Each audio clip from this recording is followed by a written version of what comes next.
What's up guys, Mike here, the Detroit Borg, with a look at the Samsung Galaxy S3 for Verizon. Now as you know, I've already done a very detailed review of the Galaxy S3, but that was the unlocked international version. The version I have here from Verizon contains 4G LTE, which means much faster network speeds. We also get some spec differences here. So in terms of internal specs, we go from a quad-core Exynos processor running at 1.4 gigahertz to a dual-core 1.5 gigahertz Snapdragon processor. This also has 1 gig of RAM, but the 4G version has 2 gigs of RAM. So if we take this out, we can see it looks pretty familiar. There is no difference in the design. There is very little difference in terms of software, and we'll take a look at that. But the design is otherwise unchanged. So we get some branding here, obviously for Verizon, 4G LTE, along with Galaxy S3. The branding on the front is unchanged, so we have Samsung at the top. And otherwise the configuration is identical. Now this is available in two colors, white or blue, two capacities, 16 gig or 32 gig. Now the great thing about the Galaxy S3 is that it supports 64 gig SD cards. So we pop off the back here, which is easy. You see you have a little thumb tab here to pop it off. You can see we have a little slot here for an SD card slot, a mini SD card. So you can pop in 64 gigs and have quite a bit of storage, so both internal storage and added storage. We also have our SIM card here. Now besides those internal specs, these are largely the same phones. They have the same dimensions, same screen size, same battery capacity, same software, same cameras, same display, everything. So let's quickly go through them. So we have an 8 megapixel autofocusing shooter with stabilization for excellent video recording, so it can record 1080p video. We have our speaker here, along with our LED flash. On the bottom we have our micro USB connector, which can also be used as the video output, so you can connect this to a television for video output. We have our little microphone down here. We should have another microphone up here for noise cancellation. On the side we have our sleep-wake power button. On this side we have our volume rocker. And on the front we have a physical home button. Up top we have our earpiece, along with an ambient light sensor and proximity sensor, and our camera. Now this is a 2 megapixel camera, which also works with the Smart Stay technology, which is able to view or able to determine if your eyes are staring at the screen and will prevent it from going to sleep if you're actively using it. Now before we boot up the phone to take a look at the software, let's take a look at the contents that's included with the phone. So in here we have our literature pack, which I'll leave sealed. We also have our 4G LTE SIM card, which is where this originated from, so the card should be right here. So the card is already installed. Now down here we have our USB wall charger, so you can see the USB is side mounted. We have our Samsung branding, much larger than the ones I've seen from other Samsung devices. We also have a pair of in-ear headphones, along with a, looks like a microphone and remote control for controlling the volume, pause, playback, answer calls. We also have a micro USB charging cable here, Samsung branded, and that's all there is to it. Now just to show you the differences between the phones, on the left is our Verizon phone, on the right is the unlocked international version, and there is a difference in the boot sequence, so let's just boot them up to take a look. So I'm just holding the power button on the right side. So we get that familiar 4G LTE Verizon logo, as well as that Verizon tune. And it does take longer for this to boot up than the unlocked version. Now up top you also see our little LED indicator right up here, which is used for notifications, a lot like the Galaxy Nexus. Now the display of both devices are carried over. They're exactly the same. So we have a Super AMOLED display with a resolution of 1280 by 720. That gives us a PPI of 306. Again, these are 4.8-inch displays, so they're quite large. They're both pentile displays, so they still have that pentile sub-pixel display technology, which is I'm not a huge fan of it, but it looks great on these devices. I'm definitely a big fan of the display, whether it's pentile or not. Super AMOLED is a beautiful display, very colorful, very rich, deep colors, deep contrast. That's one of the great things about AMOLED technology.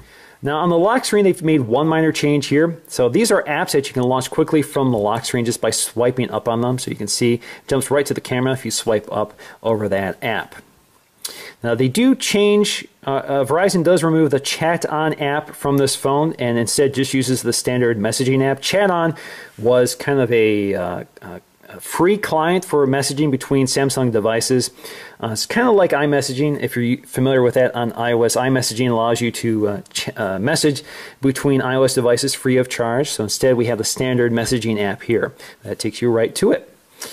Now the lock screen also has a few Verizon apps, so you can see we have the standard suite of Samsung and Google apps and widgets on the home screens, but they've added this home screen full of Verizon apps. That includes My Verizon Mobile, so that's your portal to your Verizon account, the Verizon App Store, the VZ Navigator, which is a subscription-based navigation service, as well as the voicemail app. Also under apps are some additional Verizon apps in addition to all the Samsung apps and Google apps. Now one of them is Color, which is basically a sharing service, so you can share video, photos, that sort of thing on your Facebook account. Another thing they've added is Mobile Hotspot, which we'll take a look at, as well as a VPN client and VCast tone, so you can download ringtones for your phone. Now, Verizon has also placed more emphasis on Wi-Fi connectivity. So it wants you to use Wi-Fi whenever possible. So instead of having a simple Wi-Fi toggle up here, they've moved it to the system tray here so you can quickly get to your Wi-Fi settings. You can't swipe this out of the way. This is always present. So you can jump right to your Wi-Fi settings and manage your Wi-Fi connection. So basically, it wants you to use Wi-Fi whenever possible because if you're using 4G LTE, you're on a capped data network and you probably don't want to blow through it if you have Wi-Fi available. Now Verizon also adds mobile hotspots. So if you want to use this as a wireless modem for another device, say an iPad or a MacBook or some other wireless device, you have that option. It is a separate service that you do have to subscribe to and pay for. So if you toggle that on and off, it's going to verify that you're a subscribed user. As you can see my network ID up here, and we can go to configure here. So that's our network ID, and that's what we'll look for when we go to connect to this device. And we have our password here. So we can enter in another password of up to 8 characters at least. We're just going to stick with that and click Save. Now once you've turned on the hotspot feature, you can see that we have a little indicator up here letting us know that the feature is active and the number of connections. So we have one device connected to it right now, and that's because I've connected my iPhone 4. And it's easy to do. All I have to do is go to Settings, go to Wi-Fi, and you'll see the device on the network. So all you have to do is tap on the device, enter in that password, and you're good to go. So now you can take advantage of that 4G LTE speed. Now there are two other differentiating factors here. That includes the internal specs. So we have that 1.5 gigahertz dual-core Snapdragon processor versus the 1.4 gigahertz quad-core Exynos processor. So even though this is clocked a little higher, this is running at 4 cores. So the potential here is much higher. And of course, it depends on how software utilizes this. The other thing is we have 2 gigs of internal RAM here versus 1 gig of RAM on the international version. Now you really have to take a look at benchmarks in order to appreciate the difference, because in terms of real-world performance, there is no difference. I've been using this phone for about a month, this phone for about a week. I can't detect a difference. So if you look at the benchmarks, I'm going to take a look at what The Verge ran, and I'll post a link in the description below so you can take a look at that. But The Verge ran benchmarks which reveal that in terms of the quadrant and Velamo tests on the GL benchmark utility, you can see that the Verizon version and AT&T version was slightly under the international version. Not a big difference there. Now the real difference shows up when you take a look at gaming performance. So if you look at the Egypt benchmarks, both in 720 and 1080p, you can see that the international version almost doubles the performance or frame rate of the 4G versions in the US. Now the real standout feature here is Verizon's 4G LTE speeds. So as you can see with a series of benchmarks here, this was indoors and this was outdoors. You can see I can get about 15, 12, 10 megs down and around 12 to 10 up. So you can get amazing speeds with 4G LTE. Now in the lower part of the phone, we also have our capacitive backlit buttons, including our menu button, which is contextual. Depends what displayed or how it behaves depends on what app you're doing or where you are in the phone. We also have our back button, and we have our standard physical home button. In order to access our recent apps, all you have to do is tap and hold the home button. Takes you right to them, so here you can jump right to them or swipe them out of the way. And if you tap and hold the menu button, it takes you right to search. Now, in case you're wondering, of course, this does still have Samsung's S Voice, which is sort of a Siri competitor. And to access that, all you have to do is double tap the home button. What's the weather like in Rochester?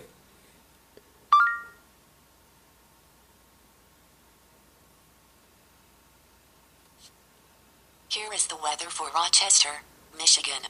Now, as I've said, I've already done a thorough review of the Galaxy S3 in a previous video. You'll find a link in the description below. But one of the things I didn't mention in that review is actually one of my favorite features after using the phone for about a month. One of the great things here is you can quickly dial a contact or message a contact by swiping left or right. So believe it or not, this is actually very slick and useful. So for example, if I want to call that number, all I have to do is swipe right. We're going to end that and get back to that contact list.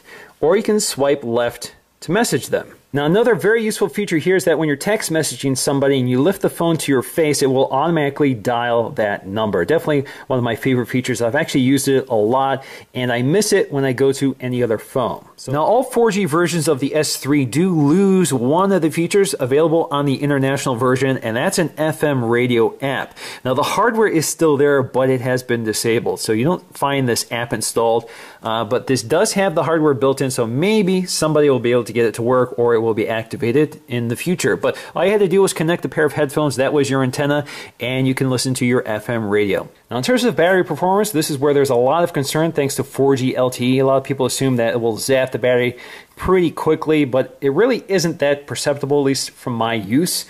So in the past week, I've been using it as my daily driver, and it performs about the same as my Galaxy S3 Unlocked running on AT&T and my iPhone 4S. So I get a full day of charge using it under normal circumstances. So that's a few phone calls here, a lot of web browsing, checking messages. So overall performance is pretty comparable. So in conclusion, the Galaxy S3 on Verizon is pretty much the Galaxy S3 you would use on any other carrier, internationally or locally. But you do get one of its greatest assets, which is Verizon's 4G LTE network, which is the most mature and widespread LTE network in the US. So you're guaranteed some awesome speeds. Verizon 4G plus the Galaxy S3 is a pretty awesome combo. So that's going to do it for me, guys, in this video. Thanks for watching, and I'll see you again in the next one.